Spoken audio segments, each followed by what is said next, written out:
अस्सलामुअलैकुम, मैं हूं माहिर फयाज और आप देख रहे हैं मेरे यूट्यूब चैनल माहिर व्लॉग। सबसे पहले तमाम मुसलमानों को जुम्मा मुबारक। आज का हमारा टॉपिक है, क्या मलेशिया से यूरोप जाना आसान है या मुश्किल है। अगर आपके पास मलेशिया का कोई भी वीजा हो तो आप किन मुल्कों में आसानी से जा सकते हैं। लेकिन उससे पहले अगर आपने अभी तक मेरे चैनल को सब्सक्राइब नहीं किया तो बराए मेहरबानी मेरे चैनल को सब्सक्राइब करें और बेल आइकन को भी प्रेस करें ताकि मेरी नए आने वाली वीडियो का नोटिफिकेशन आप दोस्तों को मिलता रहे। इस वीडियो का टारगेट सिर्फ और सिर्फ 500 लाइक का है, तो सबसे पहले इस वीडियो को जरूर लाइक करें। तो चलें आज के अपने टॉपिक की जानब जाते हैं। सबसे पहले मैं आप दोस्तों को बता दूं कि मलेशिया जो है वो एशियन कंट्री है, ना कि यूरोप में है।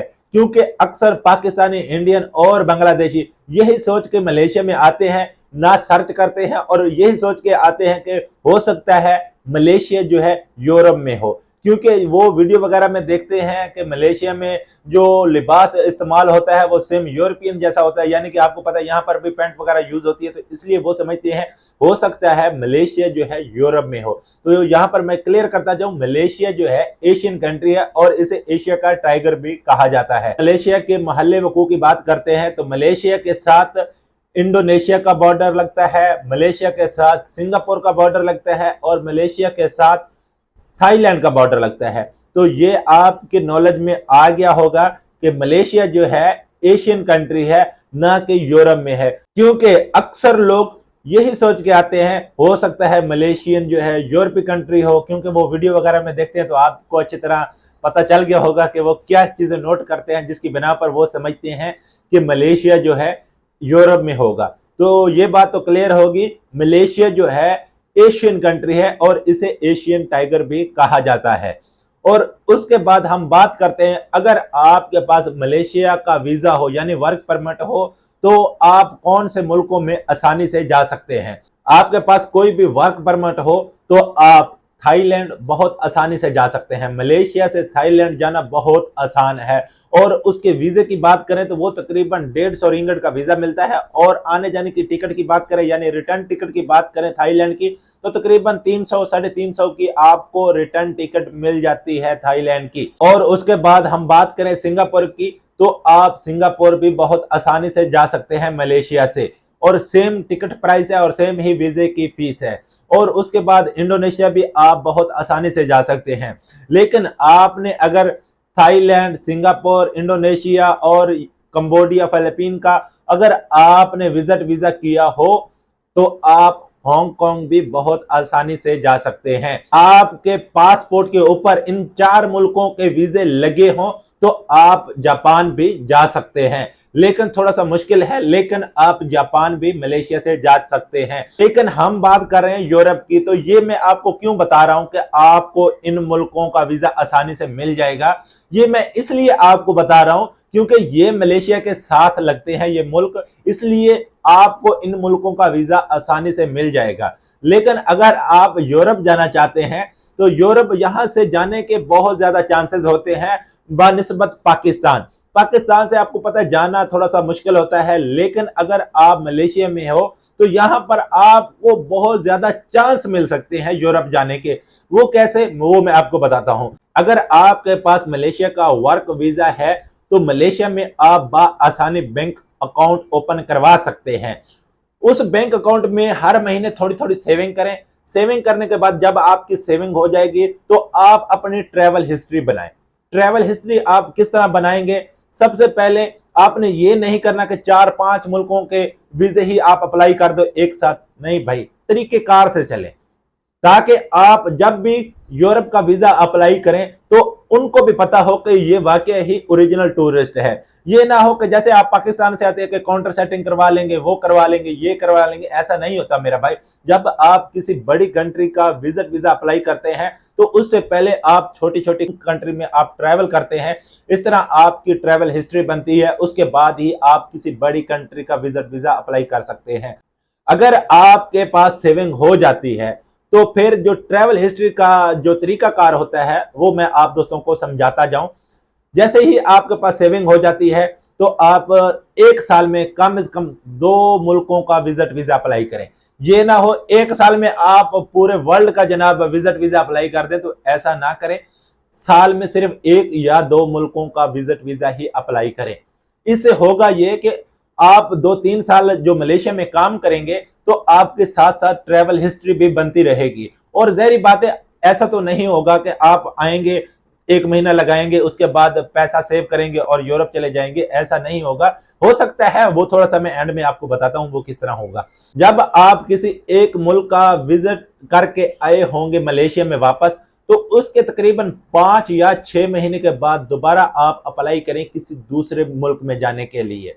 तो इस तरह ये जो एशियन कंट्री है जो मशहूर है, उन कंट्री का आप जनाब विजिट करें। उसके बाद आपकी जनाब जो ट्रैवल हिस्ट्री होगी वो बहुत अच्छी हो जाएगी। मिसाल के तौर पर जैसे मैंने आपको पहले बताया, अगर आपके पासपोर्ट के ऊपर मलेशिया, थाईलैंड, सिंगापुर और इंडोनेशिया, उसके बाद जब ये 4 मुल्कों के वीजे होंगे तो आपको हांगकांग का वीजा बहुत आसानी से मिल जाएगा। जब आपके पासपोर्ट के ऊपर हांगकांग का वीजा भी आ जाएगा, तब आप जापान का वीजा अप्लाई करेंगे तो बहुत आसानी से आपको जापान का वीजा मिल जाएगा। आप जापान में जाकर ये ना हो जापान से ही आप गायब हो जाएं, तो कोशिश करें आप मलेशिया में वापस आ जाएं। आप जापान से वापस आ जाएंगे, उसके बाद ही आप किसी अच्छी कंट्री के लिए अप्लाई करें। आप इन मुल्कों का विजिट कर चुके होंगे, उसके बाद आप जनाब यूरोप का सोचें। तब आप सर्च करें गूगल पर कौन से मुल्क की जनाब जो इमिग्रेशन है उसकी जो शरह है वीजा रिजेक्ट की वो बहुत कम है, तो आप उसी मुल्क का वीजा अप्लाई करें जिसमें वीजा रिजेक्ट होने की जो शरह है वो बहुत कम है। तो जैसा कि आपको पता है लोगों के वीजे क्यों नहीं लगते यूरोप के, वो करते क्या है, वो जर्मनी, इटली, फ्रांस जो बड़े पॉपुलर मुल्क हैं जनाब यूरोप के, उन मुल्कों का विजिट वीजा अप्लाई करते हैं, जिसकी वजह से उनके जो वीजे होते हैं वो रिजेक्ट हो जाते हैं।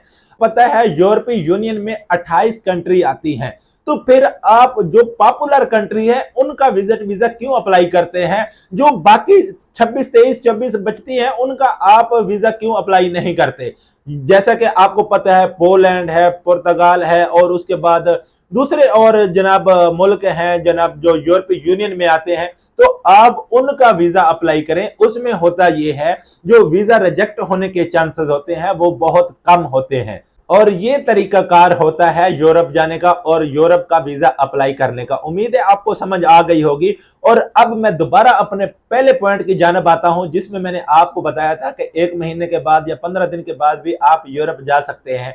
तो वो इस तरह जा सकते हैं जनाब, जब आप पाकिस्तान से मलेशिया आते हैं तो यहां पर आपको ऐसे ऐसे एजेंट मिलते हैं जो आपको कहते हैं जनाब 10,000 रिंगट में मैं आपको यूरोप भेज दूंगा, 15,000 रिंगट में मैं आपको यूरोप भेज दूंगा, 20,000 रिंगट में मैं आपको यूरोप भेज दूंगा, डन बेस पे जाओगे, वहां पर पैसे जाकर दोगे, ऐसा करोगे वैसा करोगे। तो आपका माइंड ऐसा बना देते हैं कि आप कहते हो जनाब हमने मलेशिया में नहीं रहना, हमने यूरोप जाना है। तो मेरा भाई वो सब फ्रॉडी होते हैं, ठीक है। जब हम भी यहाँ पर आए थे तो हमें भी बहुत चाह था यूरोप जाने का, जो अब अल्हम्दुलिल्लाह उतर गया है। वो इस तरह उतरा है जैसा कि मैंने आपको बताया, ऐसे ऐसे एजेंट मिलते हैं मलेशिया में आपको जो यूरोप खुद कभी नहीं गए लेकिन आपको वो यूरोप भेज कर ही रहते हैं। ऐसे लोगों से खुदारा बचें, क्योंकि ऐसे लोग सिर्फ आपको पता है नौसरबाज होते हैं, वो कभी भी आपको नहीं भेज सकते। यूरोप जाने का यही जो लीगल तरीका है जो मैंने आपको बताया है, अपनी ट्रैवल हिस्ट्री बनाएं, ठीक है, उसके बाद ही आप यूरोप का विजिट वीजा अप्लाई करें तो आपको आसानी से मिल जाएगा। लेकिन ऐसे नौसरबाजों से आप जरूर बचें जो आपको 1 हफ्ते में यूरोप में भेज देंगे, तो ऐसे नौसरबाजों से जरूर बचें। अभी लोग मुझे ये भी कमेंट्स करेंगे जनाब आप लोगों को बता रहे हो यूरोप जाने का, आप खुद क्यों नहीं गए यूरोप।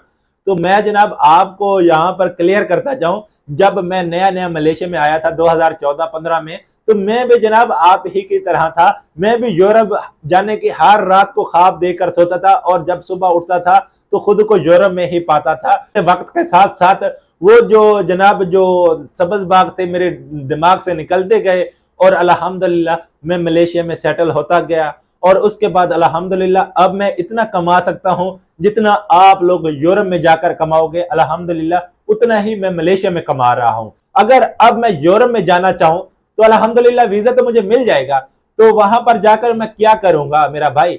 सबसे पहले मुझे 4 से 5 साल लग जाएंगे वहां पर सेटल होने के लिए, उस मुल्क की जबान समझने के लिए, उस माहौल का कल्चर समझने के लिए,